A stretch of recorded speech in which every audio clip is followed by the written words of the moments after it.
I just want to appreciate Secretary Wainaka for hosting us in this milestone moment. I want to also acknowledge Minister Maru for his leadership role as Minister for International Trade, facilitating trade, especially amidst our international investors in our country. And thank you again for your strong hand behind the scene to make this happen. I want to also appreciate Minister the Honorable Jelta Wong for his strong leadership at the fisheries sector.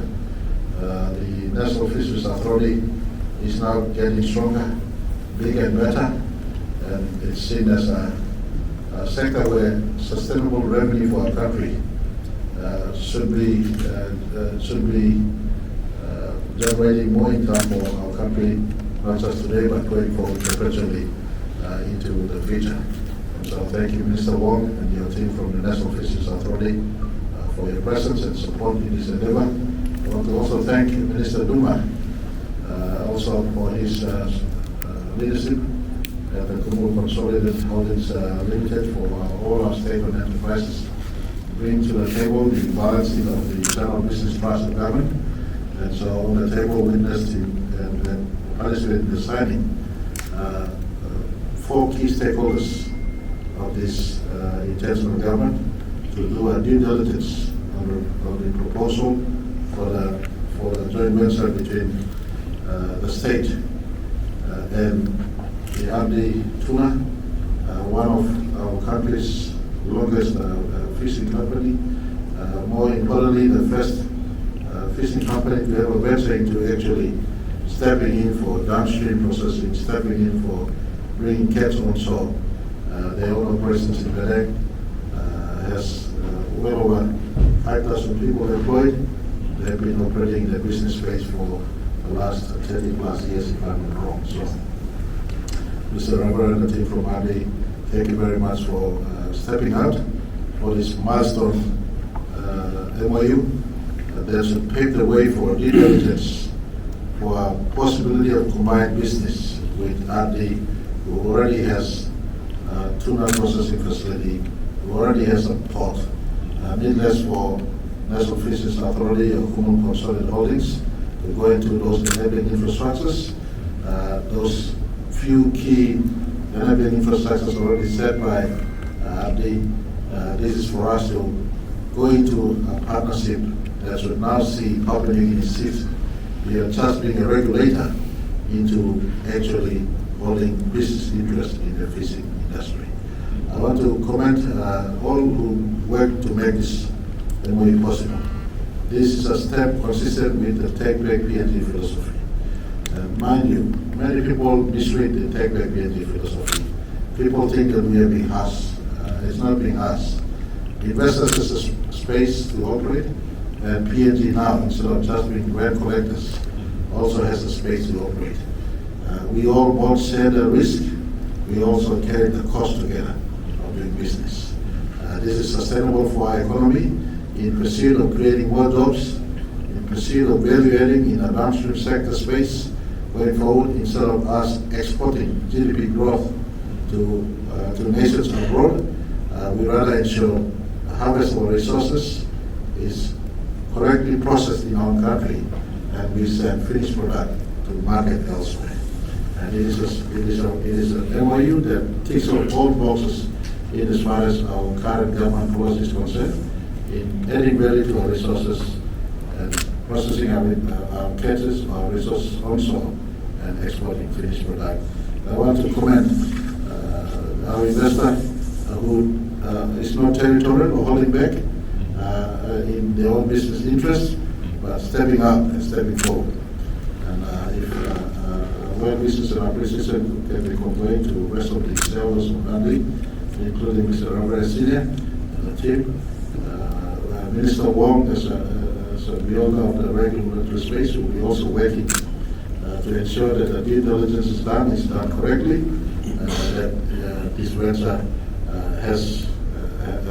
is able to stand the scrutiny of the public processes that the regulator has in its custody. We also, from a business and investment perspective, the National Fisheries Authority is looking at reform, sifting away. They will sift away and separate regulations and regulatory requirements. We will also have a business subsidiary and a cabinet instructions. The Capital Fisheries Limited has been established already as our state subsidiary to deal with business ventures going forward, and they will work with Kumul and all other state-owned enterprises to bring our balancing up to speed so that we become also an active player in business, not just with this joint venture, but also other business going forward. We are working with, I want to announce to the country, Minister Hon has just returned from a Pacific Fisheries Ministers Conference in Marshall Islands. Our conversation has been that we have land in PNG to offer for all Pacific catches to come into PNG for processing and for them to mark as their own country, Marshall Island fish, Maru fish, Kiribati fish, and they could export. But we work with our small island states who may not have necessarily land because they're small island countries. We will give them land, the PMIZ that Minister Maru and his team has custody over, or in other special economic zones, in East Britain, in New Island province, in Manus province, in East Pacific. We will ensure we have land made available for our Pacific Island nations, and their catches will come in. Capital Fisheries is prompt and is being now set up to venture out in not just one joint venture that we are signing into, but more importantly, into the space of down the line, owning fishing ship, down the line fishing ourselves in PNG and in Pacific waters, coming back, processing in country. This industry has been a sleeping giant untapped in the past. And I'm happy with Minister Maru's vigor and patience, Minister Wong's commitment to the task. One of them will receive full support by the rest of us in Cabinet to ensure this mission to bring all catches from sea in the Western Pacific and PNG waters coming to PNG. I want to live in the life of this medium term to work towards ensuring that the country is ready. Minister Duma also brings to the table with Professor Kawan here the commitment to ensure power and other enabling infrastructures is available and cheaper so that our catches can be processed here for export to the market elsewhere. And to the market elsewhere, we have market for Papua New Guinea, I just want to inform. The fishing industry, for instance, currently employs 16,000 Papua New Guineans. Minister Maru did indicate we want to ramp up to the 50,000 Papua New Guinea employment space as we pursue this line of focus. Catches coming on. Very soon I want to put notice to all our fishing companies who operate in our waters. Very soon there'll be a pronouncement made that all catches following our domestication policy, all catches are brought on shore. And we wait into the space, all catches must come back to be processed in the country. Very soon there'll be no more unmarked flags out there, no more high sea fish transfer going outside. We'll put camera on all fishing ships operating the PNG flag in our waters. They come inside, process the catches in the country. This will take place in the next 4 years. Our conversation is not just purely in the mining sector or oil and gas sector, in very valuable resources. And food sector is the biggest sector untapped in Africa. Whether it's in agriculture, livestock, or in our waters, food produced from waters, our seas.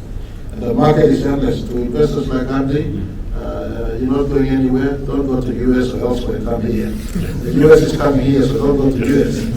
We bring US to PNG. It is high cost doing business in US. I have no apologies, high cost doing business elsewhere. We will provide cheap power, cheap labor, affordable labor, and I want you to remain focused here. From PNG, the market reach is endless. I'll just give you some indication.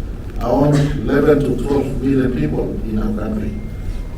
They complain about high expensive land flaps from New Zealand and elsewhere, but we have cheaper, high protein value fish caught in our waters. Forget about land flaps, go to fish chunkier, healthier, lower price. That's the space we're moving into. So 11 million Papua New Guineans in the first instance. 1.5 million other Pacific Islanders in the second instance.